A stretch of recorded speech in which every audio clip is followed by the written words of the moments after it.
নমস্কার, 7 নিউজ নেটওয়ার্কে আপনাদের সকলকে স্বাগত জানাই।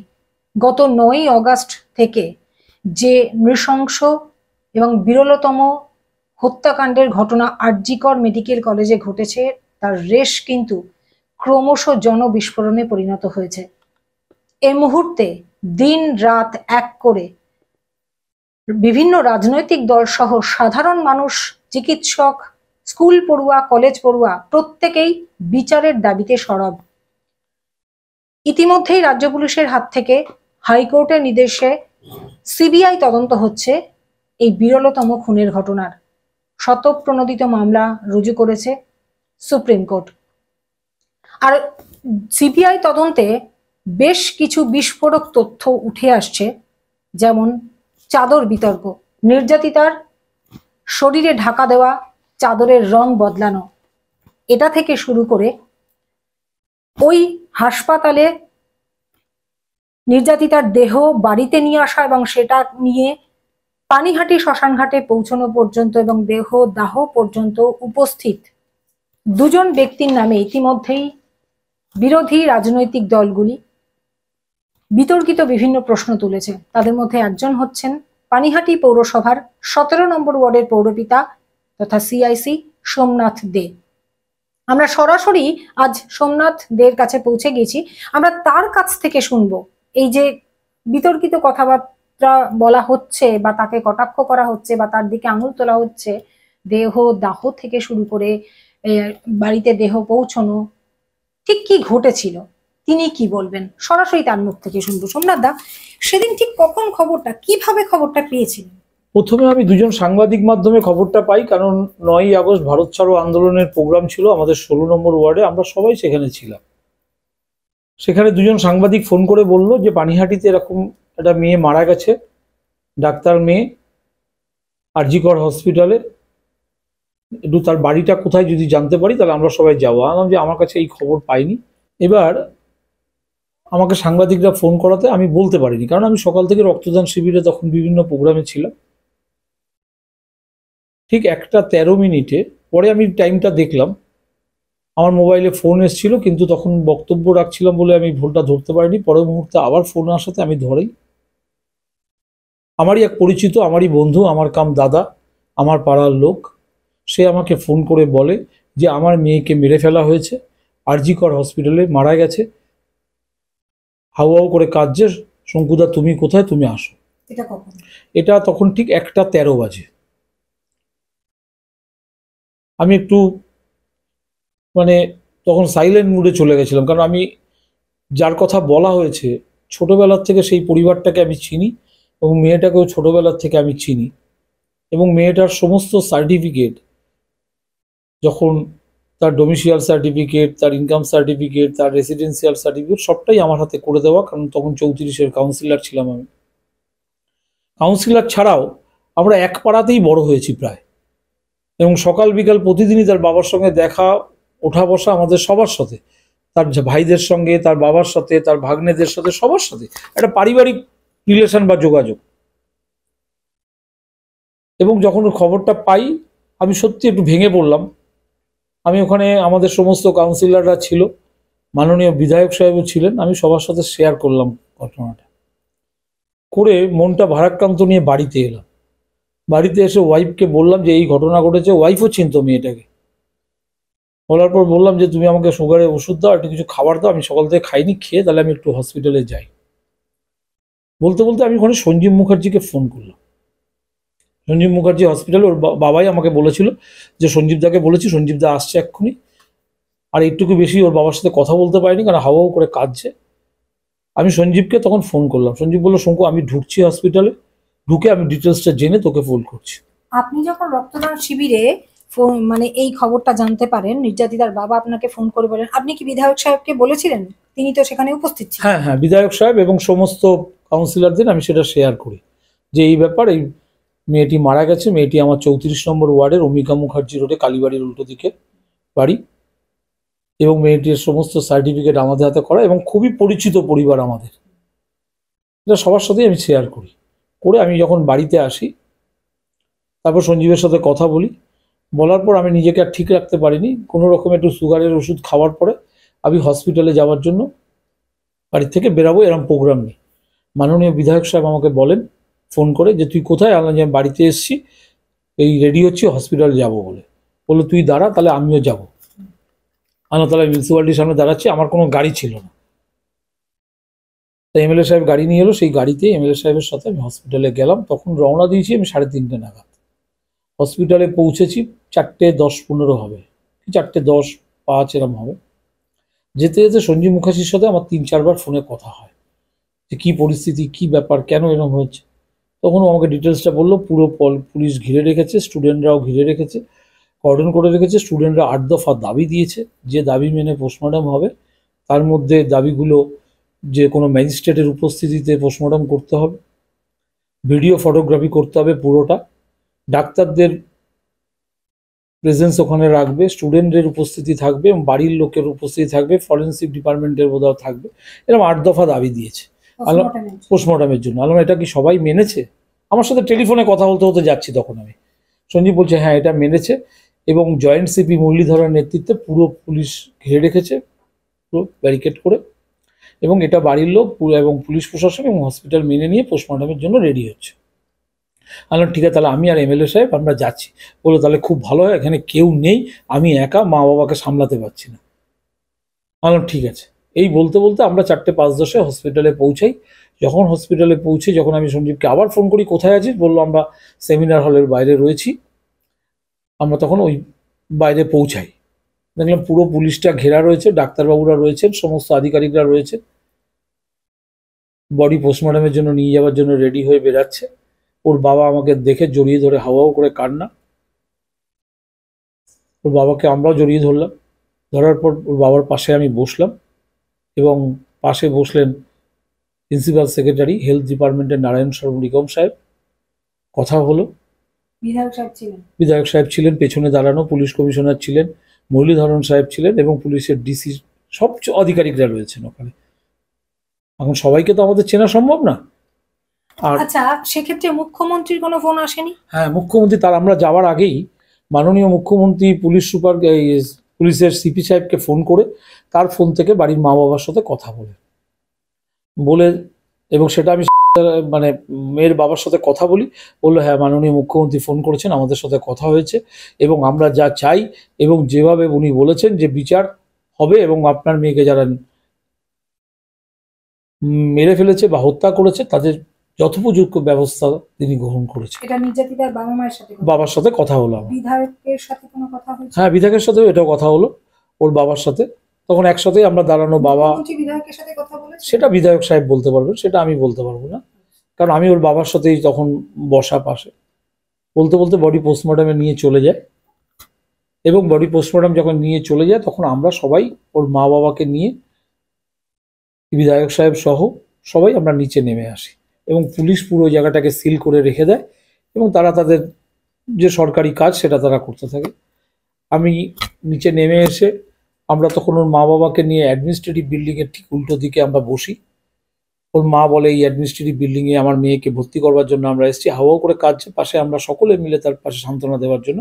এবং সেই সময় তাদের রিলেটিভ সার্কেল, এক ভাই, তার বউ, এবং আর এক ছোটো ভাইয়ের ওয়াইফ, এবং আরও পিসি টিসি, এরকম 4-5 জন তারা আসে। তার মধ্যে পোস্টমর্টম চলতে চলতে হঠাৎ করে খবর আসে যে ম্যাজিস্ট্রেট ডাকছে, শৈশাবদের ব্যাপার আছে। তা সেখানে যাওয়া হয়েছে, এবং ম্যাজিস্ট্রেট তদন্ত করে যেগুলো পেয়েছে সেটা একটা লিপিবদ্ধ করেছে, সেটা ওর মাকে দিয়ে বা বাবাকে দিয়ে সই করিয়েছে ম্যাজিস্ট্রেট। সেই শৈশাবত হয়ে গেছে, এদিকে পোস্টমর্টম চলছে। পুলিশ তখন বলছে যে আপনারা একটু দাঁড়িয়ে যাবেন, কারণ সিজার লিস্টটা রেডি হচ্ছে, যে কি কি জিনিস আমরা পেয়েছি সেটাই মায়ের একটা বা বাবার একটা সই লাগবে। তখন সঞ্জীব আমাকে বললো শঙ্কু তুই একটু মায়ের সাথে থাক, আমি ওর বাবাকে নিয়ে আমি একটু টালা থানায় যাই, এফআইআরটা করে আসি। কারণ এফআইআরটা করা হয়নি, সকাল থেকে সময় পাওয়া যায়নি এফআইআর করার মতো। আমি টুক করে, পোস্টমর্টম তো চলছে, অতএব পোস্টমর্টম 1-1.5 ঘন্টা লাগবে, আমরা এই ফাঁকে টালা থানা। তখন ওর বাবা বললো তাহলে আমাদের গাড়ি আছে, এই গাড়িতেই তাহলে আমরা যাই। ওর বাড়ির গাড়িতেই সঞ্জীব মুখার্জি ওর বাবা টালা থানায় যায়, গিয়ে এফআইআরটা করে আসে। এইদিকে সিজার লিস্ট রেডি হতে হতে চলছে সিজার লিস্টের কাজ। আমরা পেছনে বসা সেমিনার হলে, ওর মা সামনে বসা। রিলেটিভ সার্কেল 3-4 জন রয়েছে দাঁড়ানো, পিসি রয়েছে, ভাইয়ের বউ রয়েছে। কোথার থেকে অগ্নিমিত্রা পল আর কৌস্তব বাগচি ওখানে উপস্থিত হয় মা বাবার সামনে সেমিনার হলে। এবং কিভাবে ওখানে পৌঁছালো বা কার সোর্সে পৌঁছালো আমরা কিছু জানি না, এবং আমরা বাধাও দিইনি, যেহেতু তার এসে তার মায়ের সাথে কথা বলছে, বলুক, সবাই কথা বলতে পারে। কিন্তু আমার প্রশ্ন হচ্ছে কিভাবে তারা উপরে ওইভাবে পৌঁছে গেল। ওই কৌস্তব বাগচি তো পানিহাটির লোক না, পরিবারের লোক না, সে জনপ্রতিনিধি না, কোনো সরকারি লোক না, সে কিভাবে ওখানে পৌঁছালো আমি জানি না। কৌস্তব বাগচি, অগ্নিমিত্রা পল একজন বিধায়িকা, একজন মা, একজন এমএলএ, ঠিক আছে, সে যেতে পারে একজন মা হিসাবে, একজন এমএলএ হিসাবে, জনপ্রতিনিধি, কিন্তু কৌস্তব বাগচি কিভাবে পৌঁছালো আমি জানি না। ওর মায়ের সাথে কৌস্তব বাগচি বা অগ্নিমিত্রা পল কথা বলার পরে ওর মা কোনো কিছুতেই রাজি হচ্ছে না। যে কোনো কিছু ব্যাপারে কিছু বলেছে, ওর পিসি হঠাৎ বলে উঠলো, না না না, আমরা আর কোনো কিছু চাই না, আমাদের এখানে ডাক্তার স্টুডেন্টরা যেটা বলেছে সেটাকেই আমরা মান্যতা দিয়েছি, এবং যেভাবে পোস্টমর্টম হচ্ছে এটাই ঠিক আছে। এই বলতে বলতে পুলিশ প্রশাসনের লোকজন চলে আসে এবং পোস্টমর্টম কমপ্লিট হয়ে যায়। তখন কৌস্তব বাগচিকে আমি বলি যে আপনি কেন মাকে ডিস্টার্ব করছেন, এমনি মা ভারাক্রান্ত, মেয়ে মারা গেছে, কেন আপনারা ডিস্টার্ব করছেন? তখন আমাকে বলে আপনি কি বাড়ির লোক? আমি বাড়ির লোক না, আমি ওয়ার্ডের কাউন্সিলর এবং একজন পাড়া প্রতিবেশী হিসাবে এবং ওনার বাবার দীর্ঘদিনের আমি পরিচিত সূত্র হিসাবে, পাড়া প্রতিবেশী হিসেবে এটা আমার যা কর্তব্য, আমি তাই আসা এবং পাশে থাকা। আপনারা কে? আপনারাও তো বাড়ির লোক কেউ না, অতএব ডিস্টার্বটা করবেন না। আমি হাত জোর করে অনুরোধ করি, যদি আপনাদের কোনো বক্তব্য থেকে থাকে, আপনারা জুডিশিয়াল ম্যাজিস্ট্রেট এখানে উপস্থিত রয়েছেন, তাকে লিপিবদ্ধ করুন আপনাদের বক্তব্য। পুলিশের পক্ষ থেকে পুলিশ সিপি সাহেব রয়েছেন, জয়েন্ট সিপি রয়েছেন, ডিসি রয়েছেন, আপনি লিপিবদ্ধ করুন। হসপিটালের কাছে লিপিবদ্ধ করুন, স্টুডেন্ট ইউনিয়ন রয়েছে তাদের কাছে বলুন, ওর মা বাবাকে আপনি ডিস্টার্ব করবেন না। এই বলতে বলতে ওর মা বললো যে না, শঙ্কুদা আমার ঘরের লোক এবং আমার মেয়েকে সমস্ত সার্টিফিকেট শঙ্কুদা করে দিয়েছে এবং আমার মেয়েকে বাড়িতে এসে সংবর্ধনাও শঙ্কুদা দিয়ে গেছে। এটা ওদের সামনেই ওর মা বলার পরে আমাকে বললো যে ওরা এত দেরি হচ্ছে কেন, সঞ্জীব আর আমার হাজব্যান্ড একটু দেখো না ফোন করে। আমি ফোন করলাম সঞ্জীবকে, সঞ্জীব বললো আমাদের হয়ে গেছে, মিনিট 10-এর মধ্যে আমরা হসপিটালে ঢুকছি। আমি তখন বললাম পুলিশ প্রশাসন এসছে, পোস্টমর্টমও প্রায় কমপ্লিট, ওর মাকে নিয়ে যাচ্ছে পোস্টমর্টম রুমে, তোরা তাহলে সোজা পোস্টমর্টম রুমে যাবি। বললো ঠিক আছে। এই অবধি কথা বলার পর মহিলা পুলিশ টিম এসছে, তার মাকে নিয়ে গেছে লিফটে করে, তার সাথে আমি এবং তাদের পরিবারের সবাই গেছি।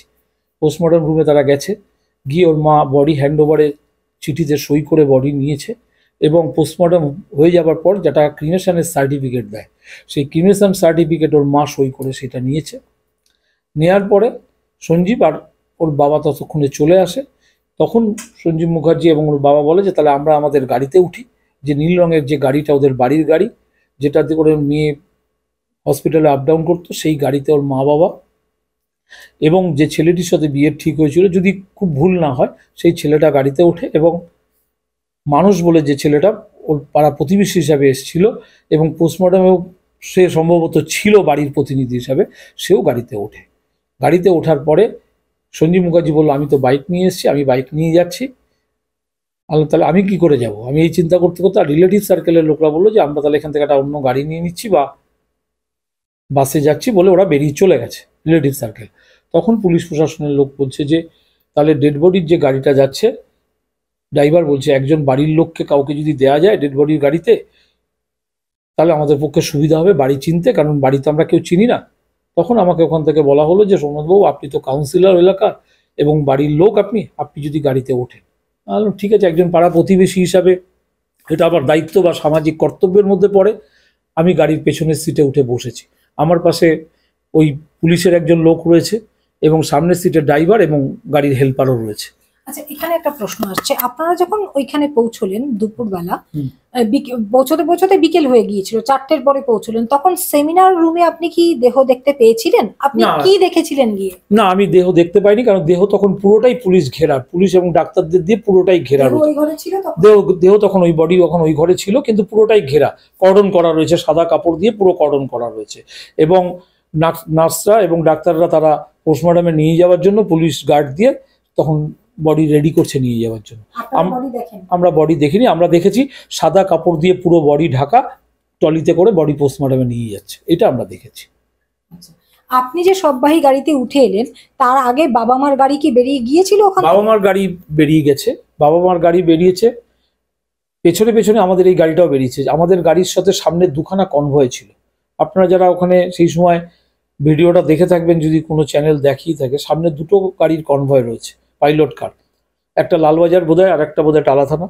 পেছনে ডেড বডি ক্যারিয়ারের গাড়ি টালা থানা থেকে যেটা অ্যারেঞ্জ করে দিয়েছিল, তার পেছনে ডিসি নর্থ অভিষেক গুপ্তার গাড়ি ছিলেন, তার পেছনে টালা থানার আইসি সহ সমস্ত আধিকারিকদের গাড়ি ছিলেন, অফিসারদের। তার পেছনে আবার একটা কনভয় ছিল, প্রায় 7-8টা গাড়ির কনভয় ছিল।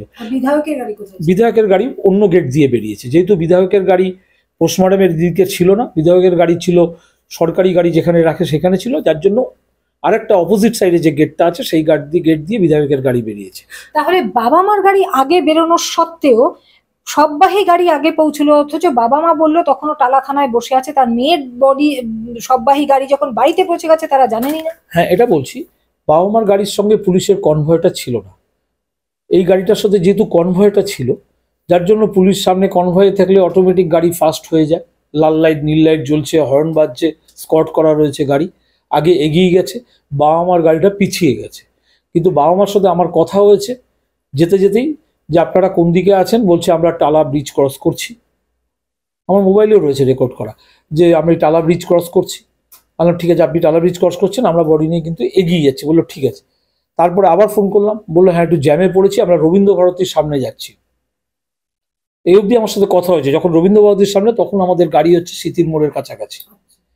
তখন তারপর থেকে ওর বাবাকে যখন ফোন করছি, বাবাকে আর ফোনে পাচ্ছি না। তখন সঞ্জীব মুখার্জিকে আমি ফোনে ধরি, সঞ্জীব দেখতো, বা আমি ওর বাবা মাকে ফোনে পাচ্ছি না, বডি তো এগিয়ে চলেছে যেহেতু কনভয় দিয়ে গাড়ি, এবং স্মৃতির মোড় থেকে আবার ব্যারাকপুর পুলিশ কমিশনারেটের গাড়িও কনভয়তে ঢুকে গেছে, গাড়ি তো ফুল স্পিডে যাচ্ছে। মা বাবা কত দূর বা কোন জায়গাটা আমি পাচ্ছি না, তুই তো পেছনে পেছনে আসছিস বাইক নিয়ে, তুই একটু দেখ। সঞ্জীবও ফোন করে মা বাবাকে পায়নি, বলছে যে মা বাবাকে ফোনে পাচ্ছি না, ধরছে না। তখন সঞ্জীব মুখার্জি ফোন করে টালা থানার আইসিকে ফোন করে, টালা থানায় ফোন করে জানতে পারে ওর বাবা মাকে হাইজ্যাক করে নিয়ে যাওয়া হয়েছে টালা থানায়। একটি রাজনৈতিক দলের পক্ষ থেকে তার মা বাবাকে ওখান থেকে হাইজ্যাক করা হয়, রবীন্দ্র ভারতীর সামনে থেকে নিয়ে টালা থানায় নিয়ে চলে যায়। এইবার কেন, সে প্রশ্নটা সঞ্জীব মুখার্জি বলতে পারবে। ওখানে নিয়ে যাওয়া হয় এবং ওর মা বাবাকে ওখানে আটকে দেওয়া হয়, সেটা টালা থানার টোটাল ভিডিও ফুটেজটা ওখানে দেখা যাবে। এবং ওখানে গিয়ে তার মা বাবাকে নিয়ে অন্য কোনো প্ল্যানিং ছিল বা অন্য কোনো প্রোগ্রাম ছিল, সেটা আমি বলতে পারবো না। সঞ্জীব মুখার্জি বলল মা বাবাকে নিয়ে টালা থানায় যাওয়া হয়েছে এবং সেখানে দাঁড়িয়ে মা বাবার উপর প্রেশার সৃষ্টি করা হচ্ছে।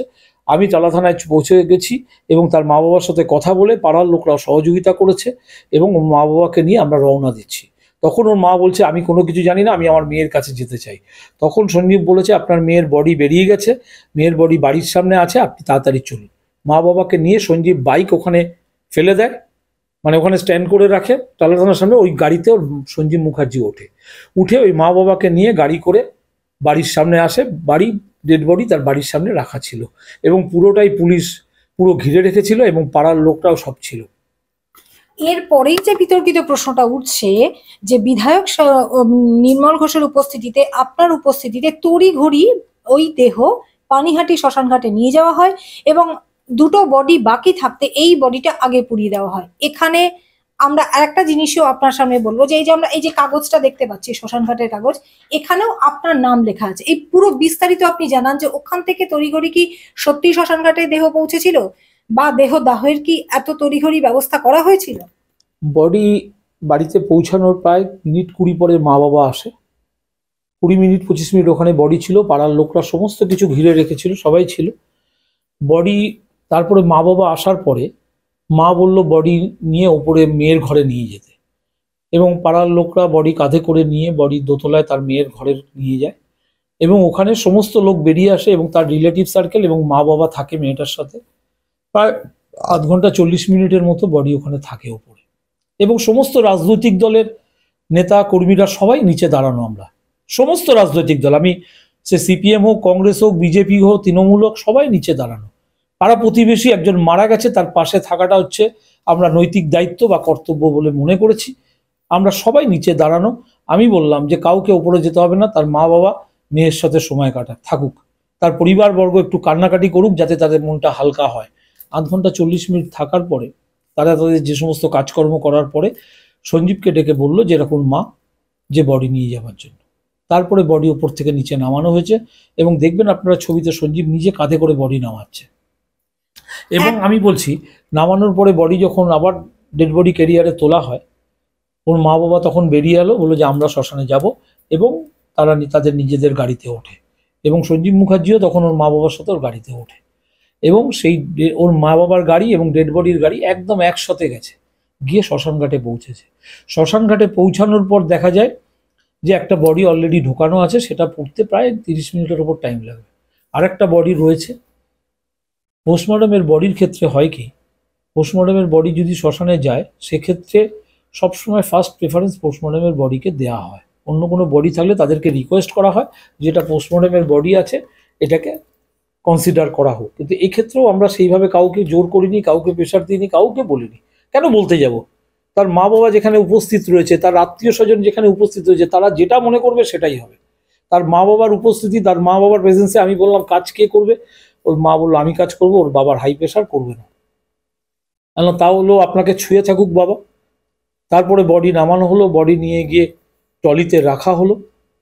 ট্রলিতে রাখার উপরে প্রায় আধ ঘন্টা এবং সমস্ত কাজকর্ম তার মা করেছে একদম নিয়ম নিষ্ঠা ভেবে। ঠাকুরমশাই যেভাবে বলেছে সেইভাবে তার মা এবং বাবা কাজ করেছে।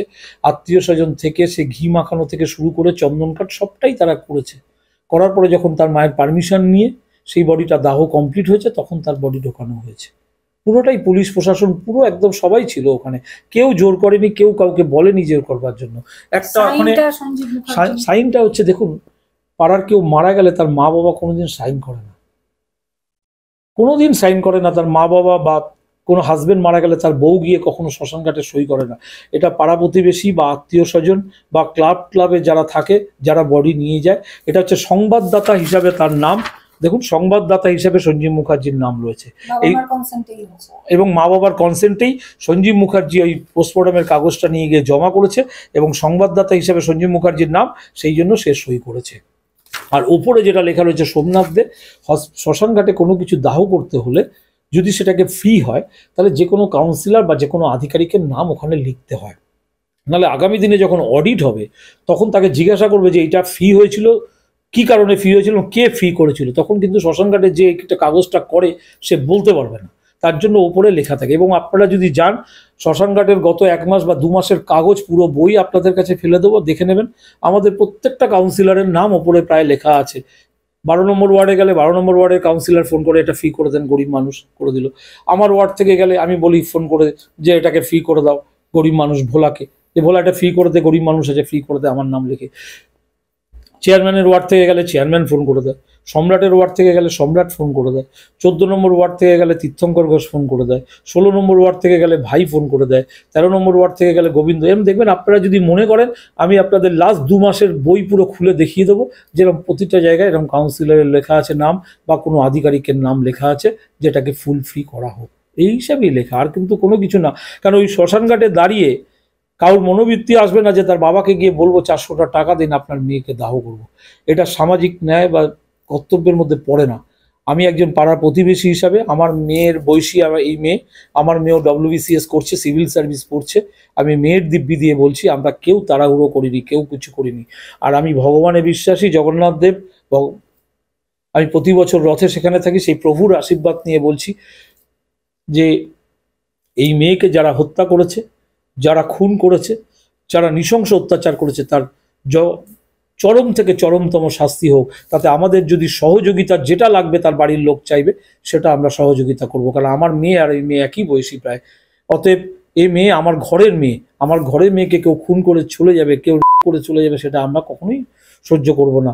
যারা আজকে রাজনৈতিক দল এটাকে নিয়ে দ্বিচারিতা করছে, যারা এটাকে নিয়ে রাজনীতি করার চক্রান্ত করছে, তাদের হাত জোর করে অনুরোধ করি যে এটাকে নিয়ে রাজনীতি করবেন না। আমরা বিচার চাই, মেয়েটার সত্যিকারের বিচার পেলে তার মা বাবা যাতে সত্যিকারের জাস্টিস পায়, সেই হাত জোর করে আমি অনুরোধ করছি সমস্ত রাজনৈতিক দলে। আমি কিন্তু কোনো রাজনৈতিক দলকে বাজে মন্তব্য, কিন্তু রাজনৈতিক দলে, বিরোধী রাজনৈতিক দলের পক্ষ থেকেই আপনার নামে যে কটাক্ষ করা হয়েছে বা কুৎসা রটানো হচ্ছে যে আপনার উপস্থিতিতে, আপনার এবং বিধায়ক সাহেবের উপস্থিতিতে তড়িঘড়ি কাজটা করা হয়েছে, সেখান থেকে বডি বের করা হয়েছে। দেখুন আমরা তো পাড়ার ছেলে, পাড়ার একটা মেয়ে মারা গেছে, তার বাবা ফোন করেছে, আমি যাব না?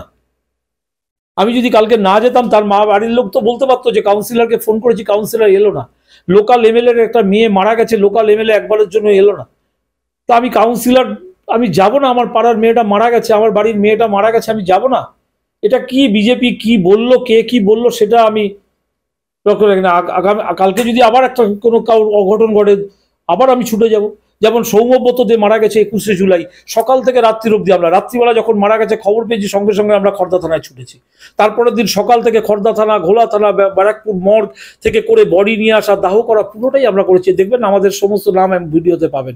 তাহলে এটা আমাদের কর্তব্যের মধ্যে পড়বে। আমরা ওই খবর পেয়ে বাড়িতে ঢুকে যাব আর হাতে চায়ের কাপ পেপার নিয়ে বক্তৃতা দেবো, এই মানসিকতার ছেলে আমরা না। আমরা কাজ করার লোক, কাজে করি। এবং একটা আপনাদের মাধ্যমে জানাই, আজকে আমি ওপেন ফোরামে বলেছি, ধর্ণা মঞ্চে, যে মেয়ের নামে আমার ওয়ার্ডে একটা হেলথ সেন্টার তৈরি হয়েছে, যে হেলথ সেন্টার আগামী দিন 15-র মধ্যে তার উদ্বোধন করতে চলেছি। মাননীয় মুখ্যমন্ত্রী মমতা বন্দ্যোপাধ্যায় বাণীপুর থেকে যেটা উদ্বোধন করেছিলেন, কিন্তু এখন ডাক্তার এবং সিস্টারদের দিয়ে এবং সমস্ত ইকুইপমেন্টস দিয়ে সেটাকে আমরা উদ্বোধন করব, চালু করতে চলেছি। আমি এই হেলথ সেন্টারটা মেয়েটির নামে রাখতে চাই এবং আমি আমার ওয়ার্ডের সমস্ত ডাক্তারের কাছে হাত জোর করে অনুরোধ করেছি, আপনারা মেয়েটার জন্য সপ্তাহে একদিন হোক, 15 দিনে একদিন হোক, এই হেলথ সেন্টারে বসবেন এবং মেয়েটার নামে এই হেলথ সেন্টার আমরা করতে চাই। যদি আপনারা পারমিশন দেন, মেয়েটার নামে আমি বলতে পারি, বলতে পারবো না। অতএব মেয়েটির নামে আমরা হেলথ সেন্টারতে করতে চাই এবং মা বাবাকে দিয়ে আমরা এটা উদ্বোধন করতে চাই, যাতে এখানে মেয়েটার নামে সমস্ত রকম ফ্রিতে ট্রিটমেন্টের ব্যবস্থা থাকে। সমস্ত রকম ট্রিটমেন্টের ব্যবস্থায় অলরেডি অধ্যাপক সৌগত রায়ের সাথে আমি কথা বলেছি, মাননীয় বিধায়ক নির্মল ঘোষের সাথে কথা বলেছি এবং আমাদের বারাসাতে সিও মিট সাহেবের সাথে কথা বলেছি। সমস্ত ইকুইপমেন্টের ব্যবস্থা আমরা করব এবং ফ্রিতে ট্রিটমেন্টের ব্যবস্থা করব এই হেলথ সেন্টারে, এসিসি খেলার মাঠের সামনে এই নতুন হেলথ সেন্টারটি।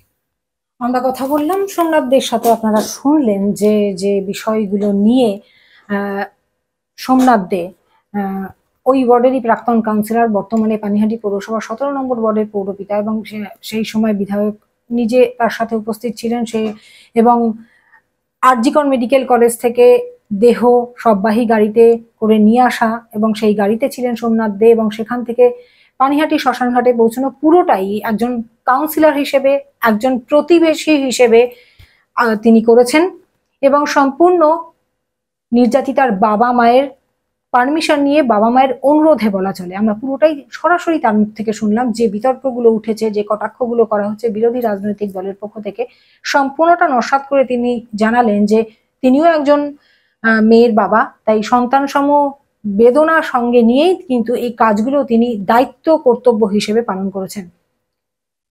এখন এ পর্যন্তই। দেখতে থাকুন 7 আওয়ার নিউজ। কেমন লাগলো বা 7 আওয়ার নিউজ নেটওয়ার্কের খবর কেমন লাগে অবশ্যই জানাবেন। Shyamal Pal, Gautami Nath, 7 hour news. জয় হিন্দ।